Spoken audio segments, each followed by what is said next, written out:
We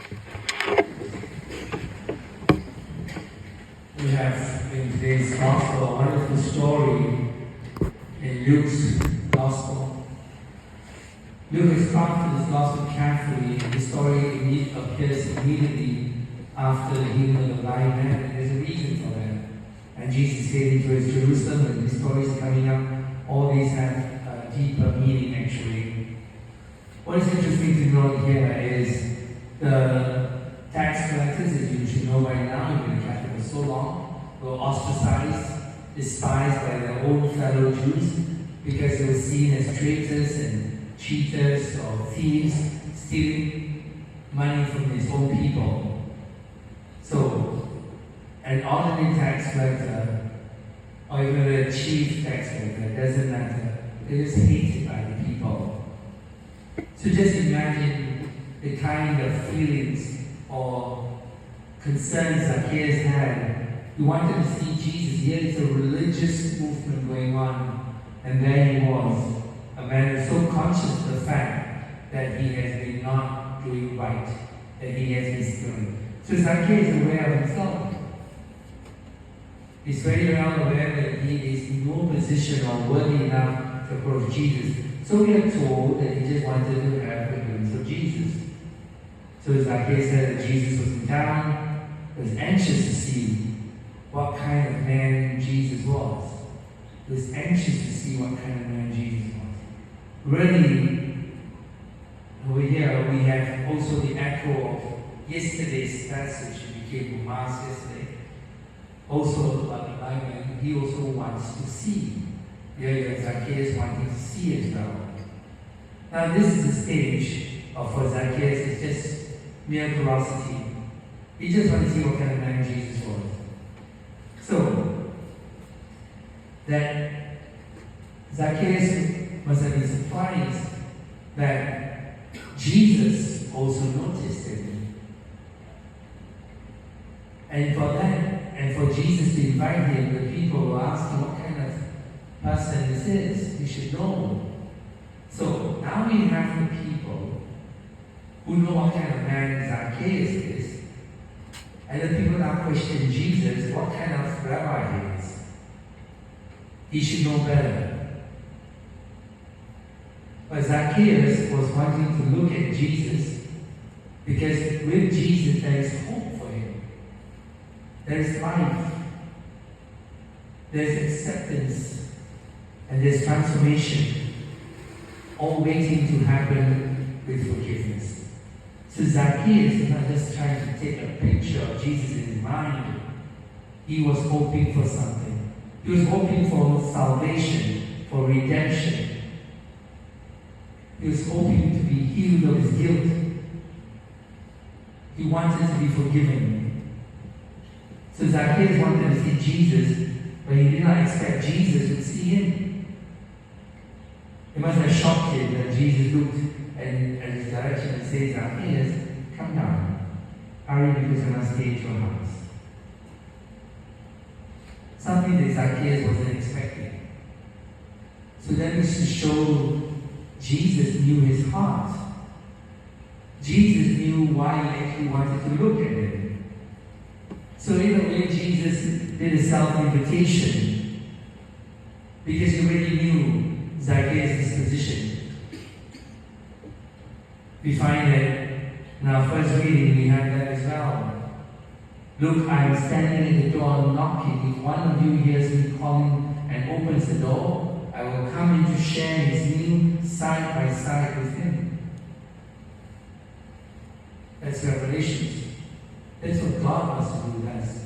So in this whole dimension of Zacchaeus and Jesus, you see the reaching out of God to us who are sinners. We all wonder whether God is there, whether God will help us. But it is God who really wants that encounter. It is us who go to God either while we're hidden, while we're hesitant, but we're not waiting fully to Him. It is God who reaches out to us. Of all the people in Jericho, Jesus picks the house of the one person in the town that is regarded as a social or religious outcast. He must be the most hated person in town. But Jesus chose him. So as usual, we see that Jesus sees beyond what the people see. And Jesus sees the real person. Zacchaeus may be a chief tax collector, but he was ready to give half of his property to the poor. And then if he cheated anybody, he promises to pay 4 times. There's a meaning why 4 and not 3 and not 1 another day. What is important here is that Jesus saw the heart of Zacchaeus even before he made the decision on his own accord to make the restitution. That's why Jesus invited himself to Zacchaeus' house. Jesus was not going to the house of a sinner, but he was going to the house of a repentant sinner. And that part is where we need to make our effort. We're all sinners. We can stay a sinner, or we can be repentant, so that we can be redeemed. Jesus always sees the real person and goes beyond the external. We need to do the same. We all justify our actions because we're human. But it's only human to make judgments, condemnations, really. Is that what you're called to be? Is that who you are in essence? We're not. We're children of God, sons and daughters of the Father. Our kingdom is not in this world. Our home is in heaven. How is it that we deal with other people? Oh, we're only human. You're more than that. You made a body and spirit. You give yourself to the way of the world, then you will see things only at external, at a superficial level, and cannot see deeper like the way God sees. Once Jesus saw Zacchaeus himself invited himself, Zacchaeus accepting that invitation, his heart was set in the right place. Straight away he had compassion and justice. I'll give half my property to the poor. If cheated anybody 4 times, straight away there's compassion and justice. And so Jesus tells Zacchaeus that salvation, which is wholeness and integrity, has come to his house. Because he's come to realize and become an honest person, to give. And he's come to realize to stop what he's doing. So in that salvation experience of Jesus, he was brought to wholeness and integrity. In spite of his despised profession, he is still the son of Abraham. Jesus calls it that. Because his behavior is totally in harmony with the requirements of the law. And in fact, he goes well beyond the law. So what does this phrase, son of Abraham, mean?